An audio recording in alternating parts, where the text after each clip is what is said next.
നമ്മുടെ നാട്ടിൽ ഏറ്റവും കൂടുതൽ തുടങ്ങുന്നതും അതേപോലെ തന്നെ അടച്ചുപൂട്ടുന്നതുമായിട്ടുള്ള ഒരു ബിസിനസ്സാണ് റെസ്റ്റോറന്റ് ബിസിനസ് അല്ലെങ്കിൽ ഹോട്ടൽ ബിസിനസ് എന്ന് പറയുന്നത്. ഒരു ലൊക്കേഷനിൽ ഒരു റെസ്റ്റോറന്റ് പച്ച പിടിച്ചു വരുമ്പോൾ തന്നെ അതേ മോഡലിൽ ഒരു 10 റെസ്റ്റോറന്റ് ആ ഒരു ലൊക്കേഷനിൽ വരും. അപ്പോൾ എന്താ പറ്റുന്നത്? കോമ്പറ്റീഷൻ കൂടും, നമ്മളുടെ ബിസിനസ് നഷ്ടമാവും. പല റെസ്റ്റോറന്റുകളും തുടങ്ങിയിട്ട് 1-2 വർഷത്തിനപ്പുറം പോവാറില്ല.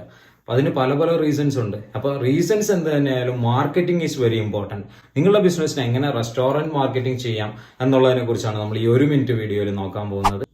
നമ്പർ 1 മാർക്കറ്റിംഗ് സ്ട്രാറ്റജി എന്ന് പറയുന്നത് സോഷ്യൽ മീഡിയ മാർക്കറ്റിംഗ് ആണ്. എസ്പെഷ്യലി ഇൻസ്റ്റഗ്രാം ഇൻഫ്ലുവൻസേഴ്സിനെ കൊണ്ട് നമ്മൾ റെസ്റ്റോറന്റ് എൻഡോസ് ചെയ്തിരിക്കുക എന്നുള്ളത് വളരെ ഇമ്പോർട്ടൻ്റ് ആണ്. ലൈക്ക് അവരുമായിട്ടുള്ള കൊളാബ്, സ്റ്റോറി, റീൽസ്, ഇതെല്ലാം നല്ല രീതിയിൽ നമുക്ക് സോഷ്യൽ മീഡിയയിൽ ഒരു ഇമ്പാക്റ്റ് കൊണ്ടുവരും. അതേപോലെ തന്നെ ഡെയിലി സ്റ്റോറിയാണ്. ഫുഡ് പ്രിപ്പയർ ചെയ്യുന്നത്, നമ്മുടെ സ്റ്റാഫിനുമായിട്ടുള്ള ഒരു ഇന്ററാക്ഷൻസ്, ഗസ്റ്റ് വന്നു കഴിഞ്ഞാൽ അല്ലെങ്കിൽ വിസിറ്റേഴ്സ് വന്നു കഴിഞ്ഞാൽ അവരുടെ ഒരു എക്സ്പീരിയൻസ്, ടോട്ടൽ ഒരു ആംബിയൻസ്, ഇതെല്ലാം ഡെയിലി സ്റ്റോറി ആയിട്ട് നമ്മൾ പോസ്റ്റ് ചെയ്യുക. ഒരു ഡെയിലി സ്റ്റോറി ചാലഞ്ച് തന്നെ നമ്മൾ വെക്കാം.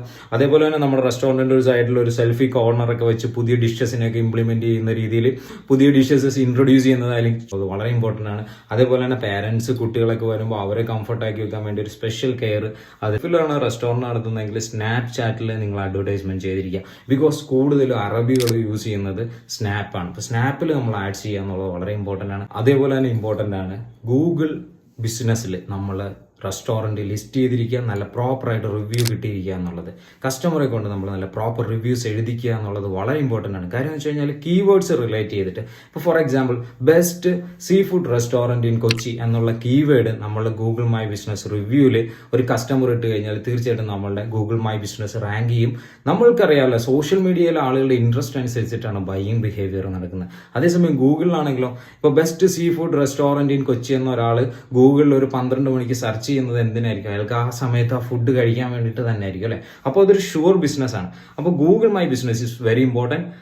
ഇനി നിങ്ങളുടെ ബിസിനസ് റെസ്റ്റോറന്റിന് മാർക്കറ്റിംഗ് ചെയ്യുന്നതിനെ കുറിച്ച് കൂടുതൽ പഠിക്കുന്നതിനോ അതൊരു സർവീസ് ആയിട്ട് നിങ്ങൾക്ക് ലഭിക്കുന്നതിനോ താഴെ കാണുന്ന വാട്സ്ആപ്പ് നമ്പറിൽ കോൺടാക്ട് ചെയ്യുക. Thank you. All the best.